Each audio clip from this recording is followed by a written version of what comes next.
It's October the 3rd, 2010, a sunny Monday morning.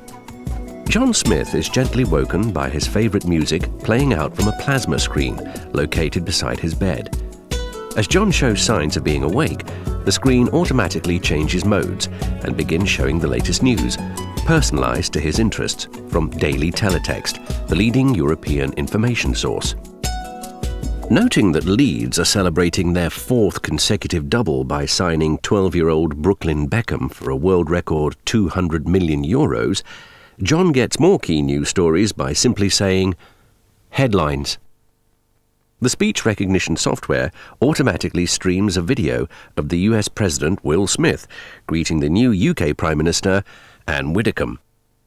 Strolling from his bedroom, the screen turns off as he leaves and a movement sensor springs the kitchen screen to life as he enters that room. Like 40% of the population, John lives on his own, in a flat which also doubles as his office. The majority of professionals now work for themselves, doing short-term contracts for the handful of big corporations that dominate the economy. His fridge was provided and is sponsored by Tesco.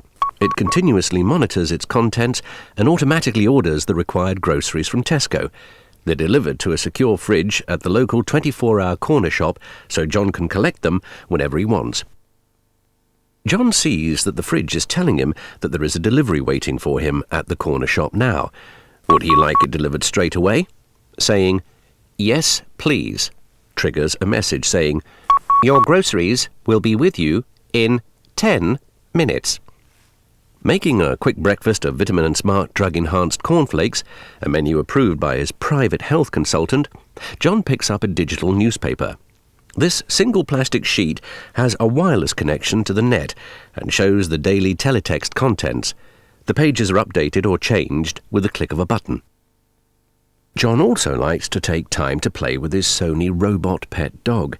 Even though these are terribly old-fashioned now, John prefers this simple pet to the much more realistic ones that most people have now. He rolls the digital paper up and sticks it in his pocket. The suit he is wearing will automatically recharge the device by harnessing the energy generated by John walking. Leaving the house, he starts to walk to his local cafe. With transport deadlocked most of the time, walking is now the main method of getting around London reasonably quickly. And because John walks so regularly, it has been incorporated into his exercise regime, suggested by his Bupa gym. On the way to the cafe, John plugs in the earpiece of his wireless PDA and accesses his email and his voice messages. The subject and the sender of each is read to him by speech recognition software, and he merely says yes or no to select the messages he would like to hear or read. The most interesting is a message from Teletext, reminding him that his holiday to Libya, that he bought from Teletext, is just 2 weeks away. The reminder service asks if he would like an appointment made for the various immunisations that are needed.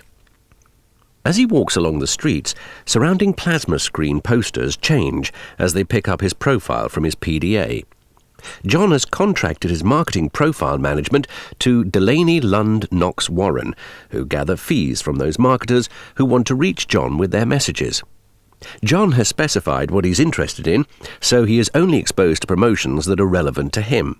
He gets rewarded for his attention to advertisements in Life Miles, which are redeemable all over the world. Recognising that John has the best profile of the numerous people passing, a poster shows a teletext personalised message promoting trips to Vietnam, now the #1 destination for UK holidaymakers. John has been to an exclusive resort there every year for the last 4 years. Sitting in the PlayStation Cafe with his cappuccino, John calls up teletext on the plasma screen at his table, simply by saying, "Teletext." Recognising him through his PDA profile, Teletext shows his personal page, including his portfolio with all the share prices constantly updated in real time, his bank statement, and his to-do list and diary for the day. After considering the profits of his Daily Mail shares, he decides to sell. With a couple of clicks on his PDA, he instructs Teletext Trading to remove the shares from his portfolio.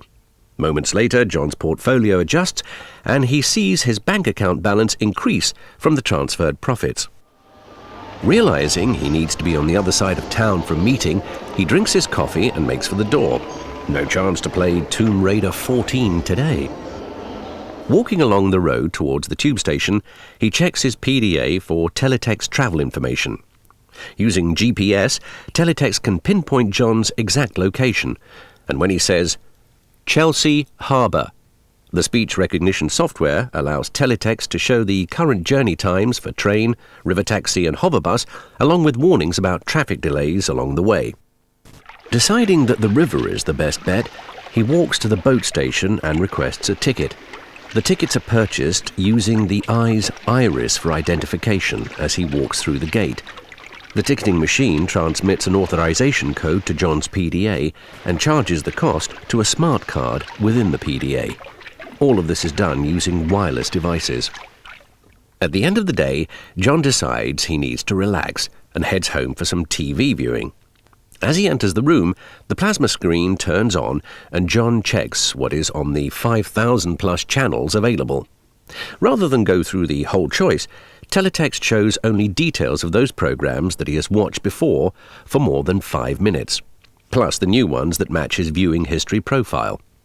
Included in the list are episodes of his favourite shows that his faithful TiVo has recorded over the last week. Feeling peckish, John calls up the list of restaurants that deliver. Teletext shows the menus over the TV shows. Going for the usual, John says, "Curry," and the order for his usual is taken with the delivery time shown on the screen. Whilst waiting, John decides to go through some of his holiday details and calls up the destination guide on teletext. "Turn on teletext and call up the Libyan desert trip." He watches some clips of optional tours for the Libyan trip. And whilst watching, John links into his PDA to call his girlfriend in Brighton. They link into the same video presentations about Libya and enjoy watching it together. Happy with what they've seen, they decide to book the tour. A single click, and teletext adds it to their travel itinerary. Later that evening, while looking for an old guidebook about Libya, John comes across some old magazines from November 2000. As he flicks through them, remembering life a decade ago, he comes across an old ad for teletext. He looks at it closely and begins to read the copy. Teletext now available on mobile phone, the internet, and digital TV. John smiles as he thinks of how far teletext has come since then and how it plays such an important part of his everyday life today in 2010.